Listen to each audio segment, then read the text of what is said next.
Salut les crypto-investisseurs, ici Lionel Tabon, investisseur et entrepreneur libre. Je vous souhaite la bienvenue dans cette nouvelle crypto vidéo. Nous sommes aujourd'hui le mercredi 30 décembre 2021 et je vais faire la mise à jour du marché des crypto-monnaies. Mais avant de rentrer dans le vif du sujet, comme d'habitude, je vous invite à me mettre un petit pouce bleu pour récompenser mon travail quotidien. Et si ce n'est pas déjà fait, je vous invite à vous abonner à cette chaîne en cliquant sur la cloche pour recevoir une notification dès que je publierai une nouvelle vidéo sur la chaîne. Et puis si ce n'est pas le cas, si vous êtes un parfait débutant ou une parfaite débutante dans le monde des cryptos, je vous invite à télécharger librement et gratuitement mon ebook Vos premiers pas dans le monde des cryptos. Pour cela, c'est très simple. Vous cliquez sur le lien qui est juste en dessous de cette vidéo, vous m'indiquez votre adresse mail et je vous envoie tout ça dans votre boîte mail. C'est comme ça. C'est pour vous, c'est gratuit. Allez, map toujours rouge, le BTC, le TH qui s'enfonce avec quelques altcoins dans le rouge foncé. On a le BTC qui perd plus de 2% à 46 500 $, le TH qui suit à moins 4%, 3 650 $, le Solana moins 4%, 171 $, le BNB moins 4%, 513 $, le DOT moins 6%, 26,60 $, le VET, le FIL, le STX, le Kusama, le AVAX également dans le rouge foncé, 102,96 $, le NIR qui tire son épingle du jeu, dans le vert foncé, comme Algo également qui prend plus de 6% si j'ai une bonne vue, à 1,55 $ pour Algo. HEX encore une fois dans le vert foncé qui est très très fort, hein, HEX qui s'envole de plus de 23% à 35 centimes. Tout le reste c'est du rouge, hein, tout le reste c'est du rouge à part Léo que je vois ici non, XMR, BTT qui sont dans le vert également. Tout le reste, c'est du rouge. On passe au Scalpex Index avec un crypto Fear and Greed dans le Fear à 22 points. Je vous rappelle qu'il faut acheter la peur et vendre l'enthousiasme. Donc, si vous faites du DCA, c'est très intéressant d'investir sur ces niveaux. Les réseaux sociaux se sont sortis du down là et se remettent en position neutre. Et l'order flow, par contre, lui, il est vraiment dans le sell. Nos amis de Grayscale sont vraiment dans le sell pour le moment. Regardez. En journalier, on vend tout à l'exception de Solana qui a été acheté à hauteur de 1065 tokens. Sur les 7 derniers jours glissants, on achète un petit peu de Mana, un petit peu de Solana et on vend tout le reste. Et sur le mensuel, comme d'habitude, on achète du Mana, du LPT, du Solana, du BAT, du Link et du FIL et on vend tout le reste. L'action Red Blockchain qui en unité de temps hebdomadaire n'a pas changé. On est toujours en dessous d'une moyenne mobile à 20 séances qui baisse et donc toujours en tendance baissière. Il n'y a pas de changement de ce côté-là. Le dollar, quant à lui, qui commence maintenant à aller visiter le bas de son range. Hein, on est en train de casser les 50% de Fibonacci. Donc voilà, le dollar qui commence maintenant à perdre un petit peu de force, ce qui est relativement normal. Peut-être qu'on va aller visiter, pourquoi pas, la moyenne mobile à 20 séances. Pour aller également faire un pullback sur les 38,2% de Fibonacci, pourquoi pas repartir vers le nord. Enfin là, on fait beaucoup de plans sur la comète. Bon, les indicateurs techniques en hebdo, voilà, ils se détériorent un petit peu, mais ils restent quand même assez élevés. Voilà, un dollar donc qui eh bien, s'effrite un tout petit peu. On a également l'inflation qui reprend du poil de la bête. Ça y est, on est vraiment en train maintenant de valider ce petit W ici. Je vous montre en close line. Je suis en hebdo, hein, par contre. Voilà, on le voit, très joli W qui en plus nous permet de repasser au-dessus d'une moyenne mobile à 20 séances qui reste plate. Donc toujours tendance neutre là-dessus sur l'inflation. Par contre, voilà, dès qu'on aura breaké ici par le haut la résistance oblique baissière, eh bien, on aura le signal comme quoi l'inflation repartira de plus belle vers le haut et ça voudra dire tout simplement que la monnaie se dévalue l'ensemble de la monnaie mondiale et ce qui voudra dire quand même que eh bien, les investisseurs auront plus tendance à mettre leur cash dans des actifs qu'autre chose. La totalisation de la market cap qui est en train de vivre une semaine voilà, on est en train d'annuler tout simplement la hausse de la semaine dernière, hein, puisque voilà, on ouvre sur les 2389 milliards de dollars. On est en train de rebreaker tous les trois niveaux, hein, qu'on avait vus ensemble, la moyenne mobile à 20 séances et les 38,2, le gros support. Donc on va attendre dimanche soir, 20h heure américaine, pour voir ce que nous fait le total de la market cap. Allez, les deux courbes ici, bleu et jaune, qui ont fini par se télescoper et ça crée bien évidemment un gros dump, hein, c'est pas étonnant. Le BTC, on va faire une petite analyse court-termiste pour voir un petit peu ce qui se passe en journalier. On est toujours donc dans cette grosse borne là, enfin dans ce gros range entre les 41 820 et les 52 000 $. On est pour le moment au milieu du range, voilà tout simplement, 46 656, on est au milieu du range. On est dans la zone de rechargement à l'achat, donc très très bonne localisation pour acheter du BTC. On est en tendance neutre puisqu'on est en dessous, juste en dessous d'une moyenne mobile à 20 séances qui est plate. Donc voilà, on s'ennuie sur le BTC. Bon, l'idée c'est quoi dans un trading range? C'est éventuellement d'acheter le bas du range pour revendre le haut. Maintenant, combien de temps on va rester dans ce range? Ça, c'est mystère et boule de gomme, comme on le dit. Au niveau des indicateurs techniques, regardez, on a le spread qui repart au nord de plus belle. On commence à faire un plus bas. Donc ça veut dire que les gens shortent ce marché. Donc ça c'est plutôt sympa hein, pour mettre en place des bottoms relativement violents. Ça fait maintenant plusieurs jours qu'on est dans des spreads négatifs. Donc le jour où ça va remonter, ça va faire un petit peu comme l'élastique. Voilà. Au niveau des indicateurs techniques, pardon, on revient dans des figures de compression classiques ici. Donc on a vu cette fausse cassure par le haut et on réintègre, ça y est, le triangle de compression en repassant en territoire négatif. Ce qui veut dire que ce sont les baissiers qui ont la main sur cette unité de temps. Du côté du RSI, on est en train de casser, on a cassé le gros support oblique haussier ici. On est en train d'essayer péniblement de rebondir sur l'ancien support, mais que c'est dur, que c'est dur. On est sur les 38,96 points, donc en dessous des 50, donc c'est vraiment pas terrible. Et au niveau de William, est-ce que oui, on est dans la zone de survente, donc ce qui veut dire que tant que William restera en zone de survente, il y a fort à parier qu'on continuera à rejoindre le nord, c'est-à-dire dans un premier temps la base de notre canal, hein, 42 483 $. Je pense qu'on va venir retester cette zone-là pour ma part personnellement. Je pense que c'est ce qui va se passer. Très très bien là au niveau du 5 minutes, là regardez.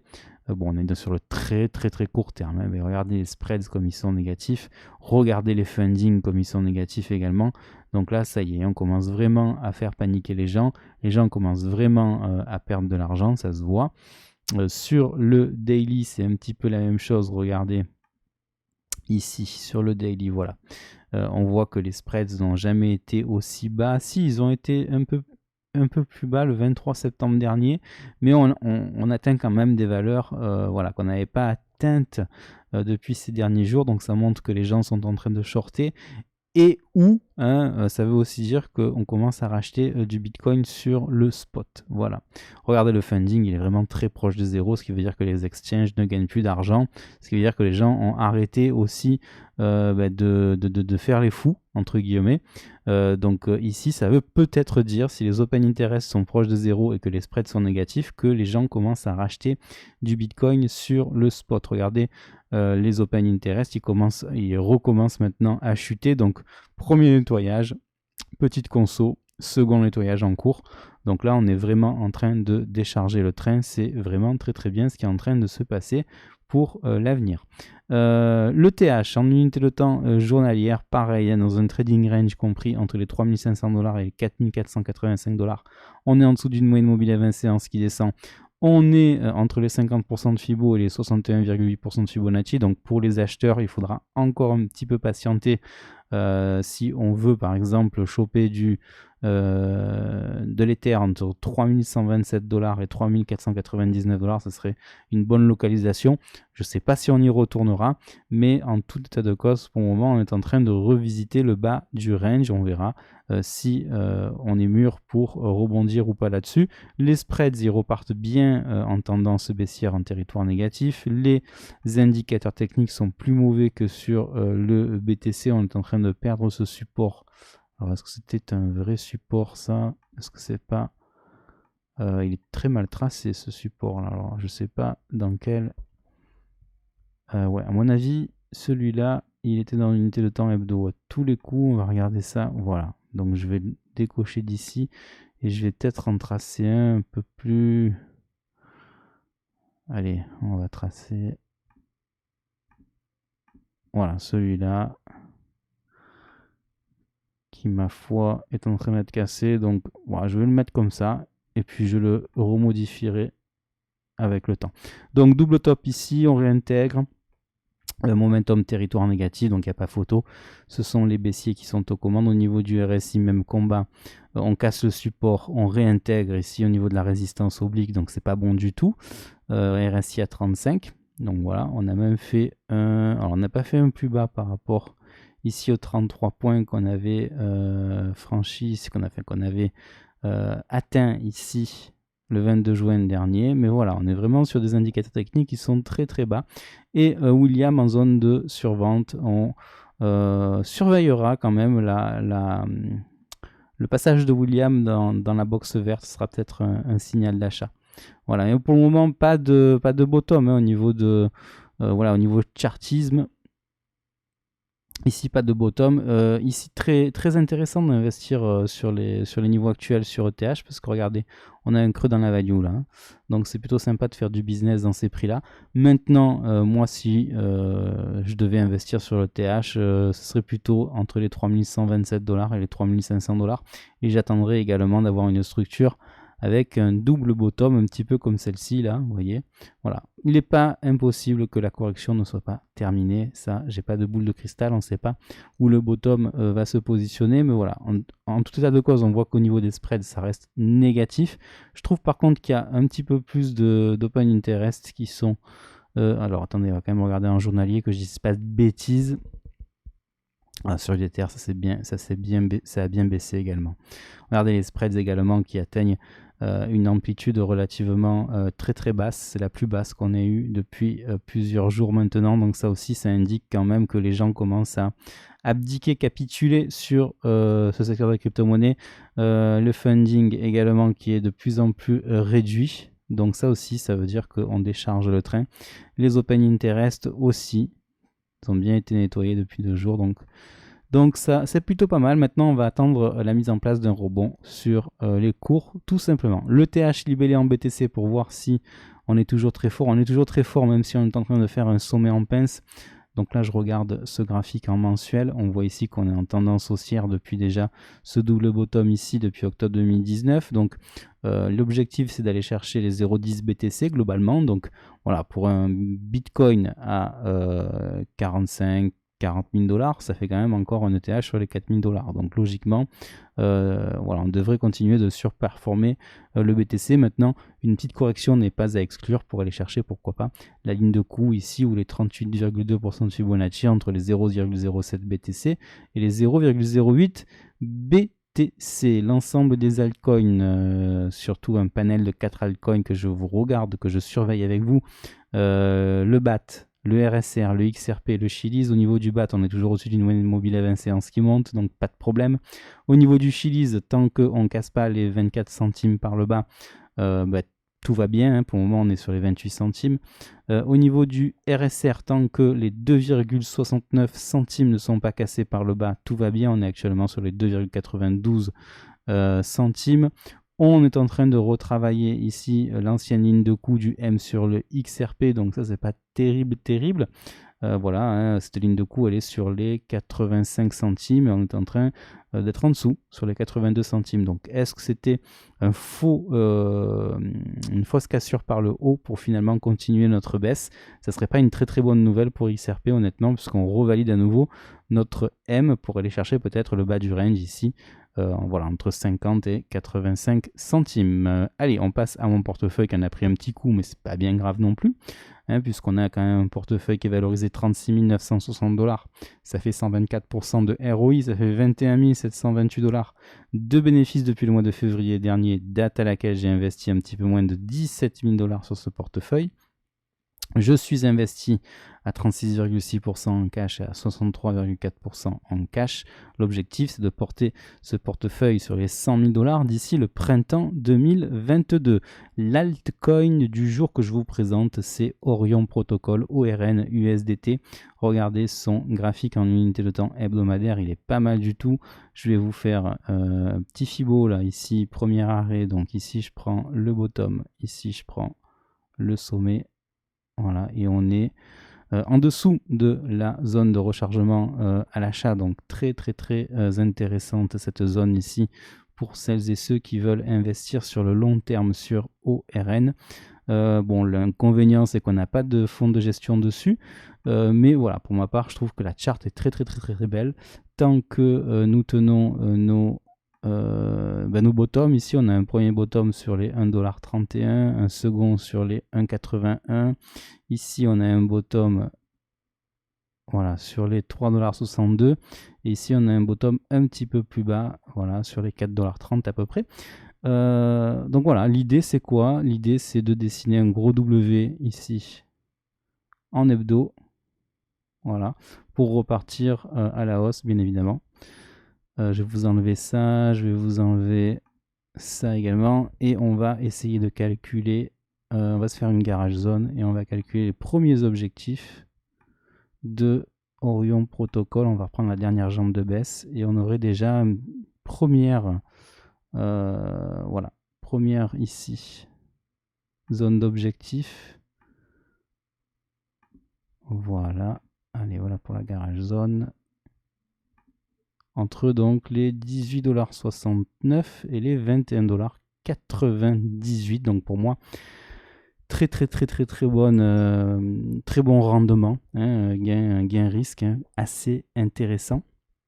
Maintenant, on peut également prendre la prolongation de Fibonacci selon la tendance. On va prendre ce bottom, ce top et ce bottom, et on va regarder un petit peu les zones de convergence. On a une zone de convergence ici sur les 18,69 $. Voilà, ça c'est plutôt intéressant.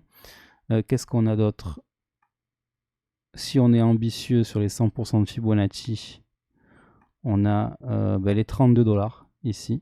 Voilà, bon, ça c'est vraiment si le BTC et l'ensemble du secteur des crypto-monnaies se mettent vraiment à pumper, hein, comme des malades.